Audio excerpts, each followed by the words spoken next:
In the year 1884, high above the gaslit streets of Fairfield, New York, the music of another grand ball drifted through velvet-curtained halls.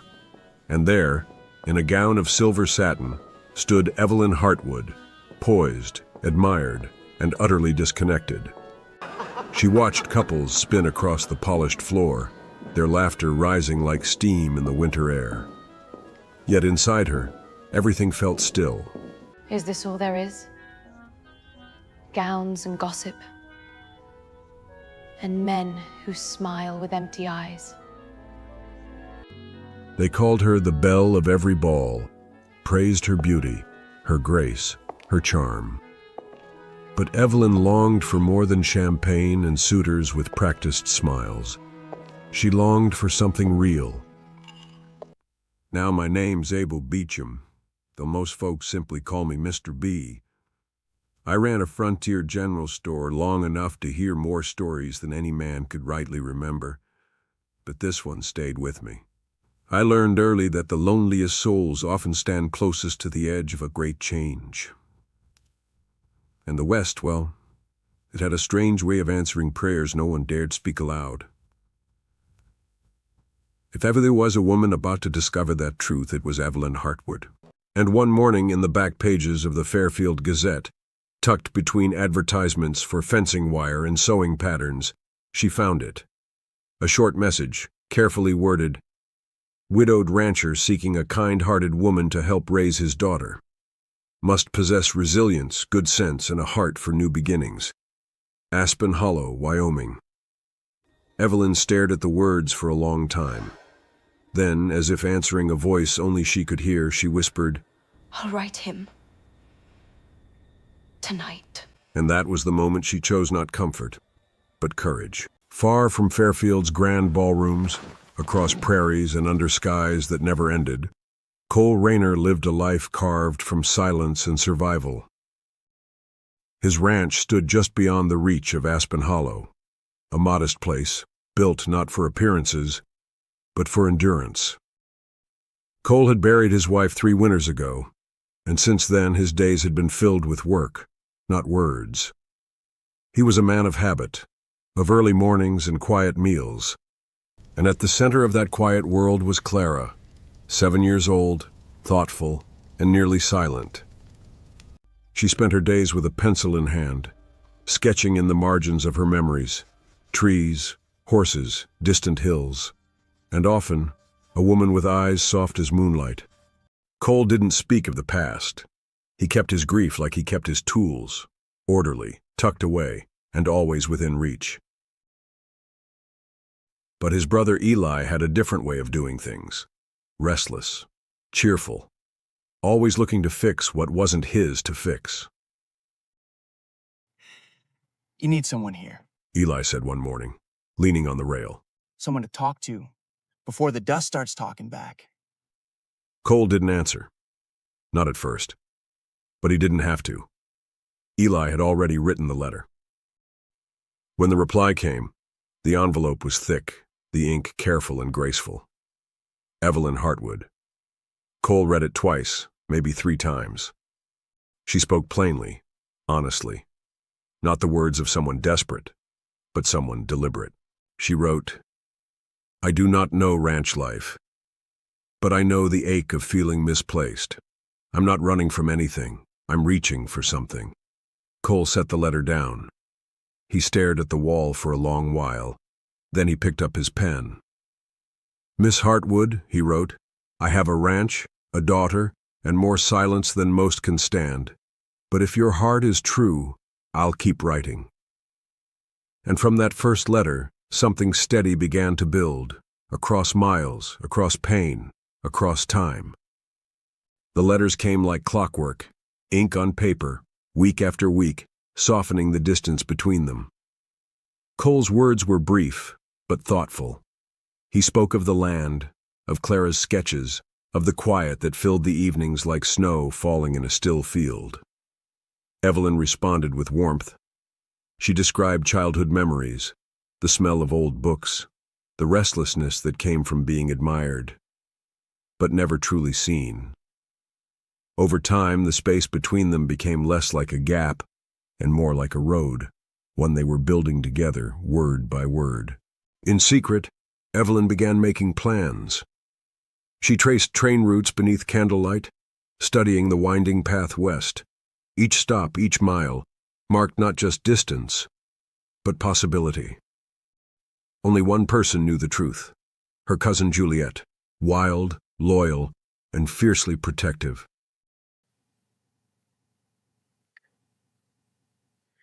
You're really going? Juliet whispered one evening as they watched the moon rise over the orchard. I've lived every chapter they wrote for me. I think it's time I write one of my own. The escape came quietly. While the guests danced beneath chandeliers at her sister's debutante ball, Evelyn slipped into the night with nothing but a suitcase, a small pouch of letters, and her hope. She boarded the midnight train under a sky full of stars. As the engine hissed and the wheels began to turn, she looked out at the passing lights and whispered, Please let him be real. The train let out a long sigh as it came to a stop in Aspen Hollow, a quiet town framed by distant ridgelines and land so wide it seemed untouched by time. Evelyn stepped down from the platform, her boots meeting earth instead of marble. The wind tugged gently at her coat, carrying the scent of pine and smoke. He was there, just as she imagined, and yet not. Cole Rayner stood tall at the edge of the crowd, not polished, not smiling, but real. For a long moment they simply looked at each other.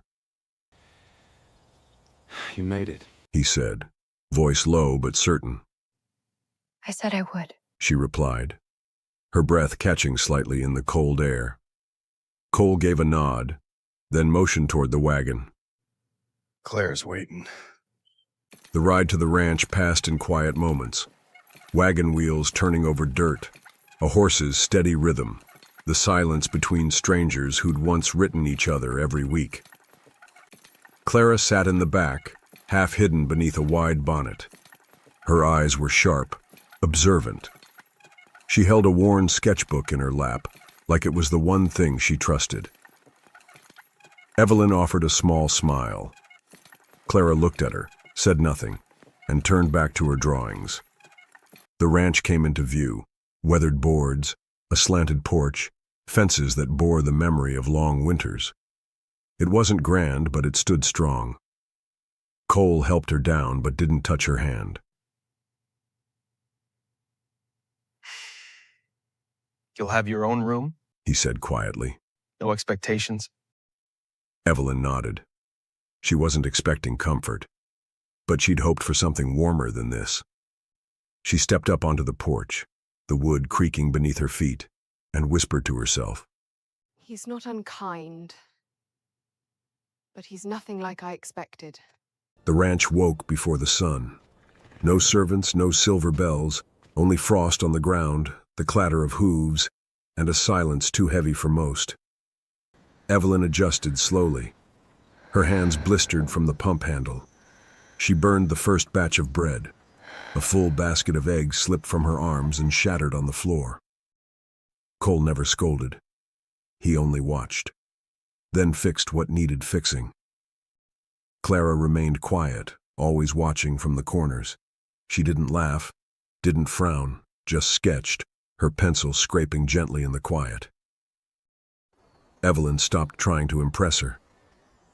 Instead, she began to live beside her, folding laundry at the same table, peeling potatoes within arm's reach, setting down books near her without expectation. One evening, Evelyn spotted a drawing left behind, a figure of a woman beside a girl, walking through a field of wildflowers. The lines were careful, the space between them closing. She didn't mention it. She simply smiled and left the drawing exactly where she found it. Outside, the wind moved through the trees. In the quiet, Evelyn began to understand. Trust wasn't given here. It was built, slowly. That night, a storm gathered without warning. The sky dimmed to gray, then charcoal. Thunder rolled slow and steady across the hills. Evelyn sat alone in the parlor, mending a torn hem by firelight. The walls creaked with the rising wind. Rain began to fall in steady, insistent drops. Then she heard it, the light sound of footsteps, hesitant. Clara stood in the hallway, sketchbook in hand, shoulders tight beneath her nightgown. Her face was pale, but her eyes were steady. Storms can sound big, She said softly. but inside, we're safe. Would you like to sit with me? Clara didn't answer, but after a long moment she walked into the room and settled near the fire. Evelyn told a story, not from a book, but from memory, about a girl who followed the wind until she found a place that made it quiet. Halfway through, Clara leaned against her, a quiet, instinctive movement. She didn't speak. She didn't need to. From the hallway, Cole stood watching. He didn't move. He only listened to the warmth in Evelyn's voice and watched his daughter, not afraid. Later, after Clara had fallen asleep on the rug, Evelyn draped a blanket over her small frame.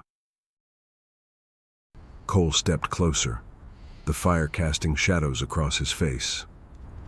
Thank you. He said, the first words he'd spoken to her all day.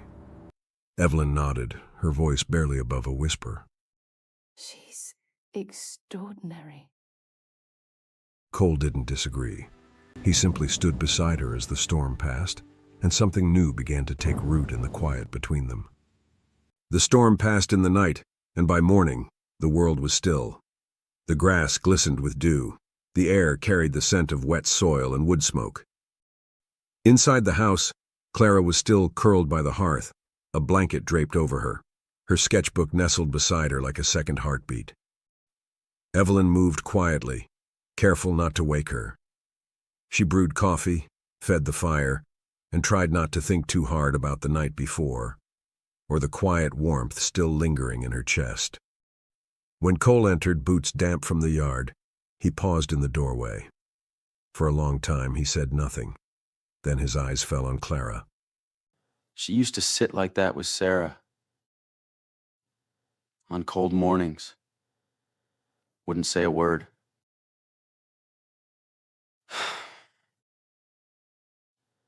Just wait until the fire spoke first. Evelyn didn't answer. She simply let the silence stay. Not awkward, not empty, just present. She's finding her way back, She said finally.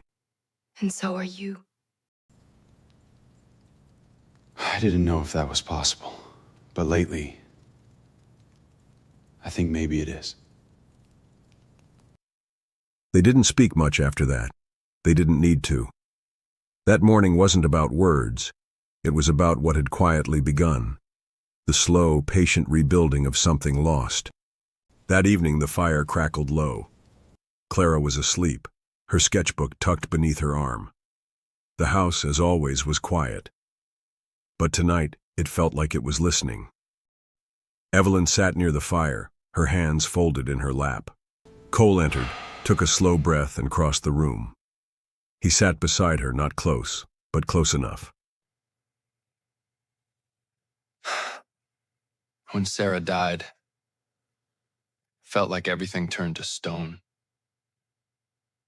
I kept thinking if I didn't talk about it, the grief wouldn't spread.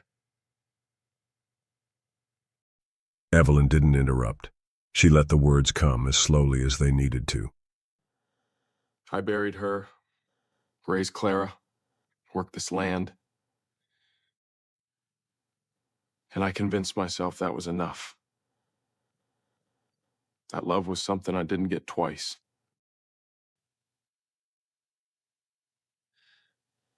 And then your letters came, His voice broke slightly. and I realized I wasn't done feeling. I'd just forgotten how. Evelyn reached for his hand, not because she had to, but because she wanted him to know he wasn't alone. I didn't come to fill someone else's place. I came to find my own. Their eyes met, not searching, not guarded, just open. And then, slowly, they leaned in. The kiss was soft, sure, and steady. It wasn't a beginning or an ending, just a truth that no longer needed hiding. Outside, the wind stirred the trees. Inside, two people finally allowed themselves to stay still, together. The days that followed were quiet, but different, lighter. Clara began drawing in the kitchen while Evelyn cooked nearby, her pencil moving more freely than before. Cole built a swing out near the old elm tree. He didn't say who it was for, but when Clara ran to it and smiled, no one asked. One morning, Clara showed Evelyn a new sketch, the three of them standing beneath the tree, hands touching, eyes bright. It was the first time she'd drawn herself smiling. It's beautiful.